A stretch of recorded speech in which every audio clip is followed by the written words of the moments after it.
اور اس حالت کو یاد کرو جب کہ تم قتل اور تم قلیل تھے، یعنی کمزور تھے اور کم تھے، اور اس حالت کو یاد کرو جب کہ تم قلیل تھے یعنی کم تھے، تمہارا تعداد کم تھے اور کافروں کی تعداد زیادہ تھی، یعنی قبل ہجرت کے، یعنی مکہ میں ہجرت میں تمہارے قلیل تھے، کم مسلمان تھے، سرزمین میں کمزور شمار کیے جاتے تھے، اور اس اندیشے میں رہتے تھے کہ تم کو مخالف لوگ نوچ کسوٹ نہ لے۔ اگر تم ظاہر کر دے اپنے ایمان کو تو یہ مخالف لوگ یعنی دین اسلام کو جو جھٹلاتے ہیں وہ تم کو نوچ کسوٹ نہ لے، ڈر کے مارے اپنے ایمان کو چھپائے ہوئے تھے۔ سو ایسی حالت میں اللہ نے تم کو مدینہ میں رہنے کو جگہ دی، الحمدللہ، اور تم کو اپنی نصرت سے قوت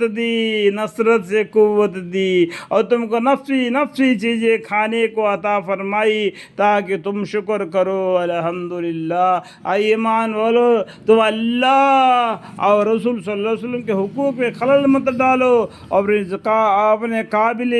حفاظت چیزوں میں خلل مت ڈالو، اور تم تو اس کے مضر ہونا جانتے ہو، انہیں مضر ہونا جانتے ہو، اور تم اس بات کو جان رکھو کہ تمہارے اموال اور تمہاری اولاد ایک امتحان کی چیز ہے، اور اس بات کو بھی جان رکھو کہ اللہ تعالیٰ کے پاس بڑا بھاری سزا موجود ہے، بڑا بھاری اجر اللہم اغفر، بڑا بھاری اجر موجود ہے، اور اس بات کو بھی جان رکھو کہ اللہ تعالیٰ کے پاس بڑا بھاری اجر موجود ہے۔ ایمان والو، اگر تم اللہ سے ڈرتے رہو گے وہی اللہ تعالیٰ تم کو ایک فیصلہ کا چیز دے گا اور تم سے تمہارا گناہ دور کر دے گا، الحمدللہ، اور تم کو بخش دے گا، اللہم اغفر لی۔ اللہ تعالیٰ بڑے فضل والے، الحمدللہ۔ اور اس واقعہ کا بھی ذکر کی جبکہ کافی لوگ آپ کے نسبت بڑی بڑی تدبیریں سوچ رہے تھے کہ آیا آپ کو قید کر لے یا آپ کو قتل کر ڈالے یا آپ کو خارج وطن کر دیے، اور وہاں تو اپنی تدبیریں کر رہے تھے، اور اللہ میاں اپنی تدبیریں کر رہے تھے، اور سب سے زیادہ مستحکم تدبیر اللہ ہی کا ہے۔ اور جب ان کے سامنے ہماری آیتیں پڑھی جاتی ہے تو کہتے کہ ہم نے سن لیا، اگر ہمارا ادعا کرے تو اس کے برابر ہم بھی کہا لاوے، اللہم اغفر لی۔ اور یہ لوگ بولتے ہیں کہ قرآن کو سنتے ہم نے سن لیا، اگر ہم چاہتے تو ہم اس طریقے سے قرآن اور ہم بھی لا سکتے بولتے ہیں، تو یہ تو کچھ بھی نہیں، صرف بے سند باتیں ہیں جو پہلوں سے منقول چلی آ رہی ہے۔ اور جبکہ ان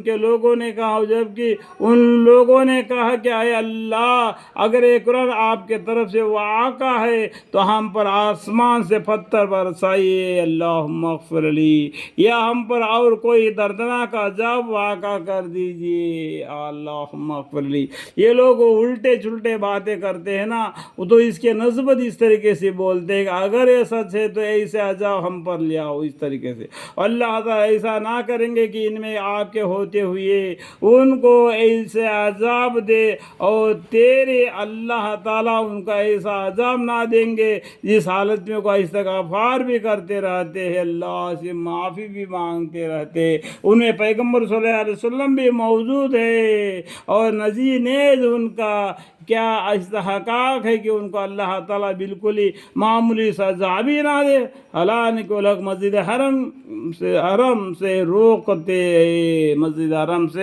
روکتے حالانکہ وہ لوگ اس مسجد کے متولی بننے کے بھی لائق نہیں ہے، اس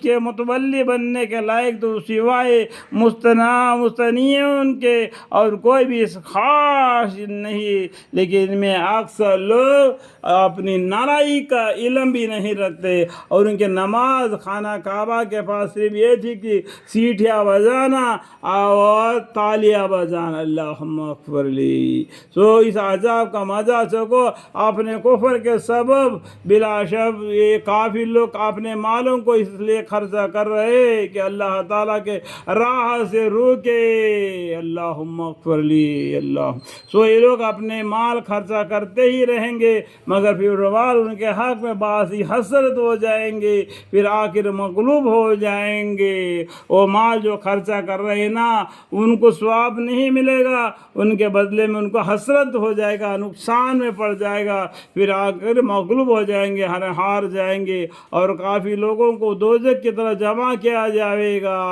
اس طریقے سے حرکت کرنے کی وجہ سے، اللہ پر ایمان نہ لانے کی وجہ سے، دین اسلام کو مٹانے کے کوئی تدبیریں کوششیں کرنے کی وجہ سے، خانہ کعبہ میں جانے سے روکنے کی وجہ سے اللہ تعالیٰ ان کو دوزخ کی طرف جمع کر کے لے جائیں گے، تاکہ اللہ تعالیٰ ناپاک لوگوں کو پاک لوگوں سے الگ کر دے، اور ان سے الگ کر کے ناپاکوں کو ایک دوسرے سے ملا دے، یعنی جو ناپاک لوگ ہیں سبھی اکٹھا ہو جائے، یعنی ان سب کو مستصل کر دے، پھر ان سب کو جہنم میں ڈال دے۔ ایسے ہی لوگ برے خسارہ میں ہے، ایسے لوگ بڑے نقصان میں ہے۔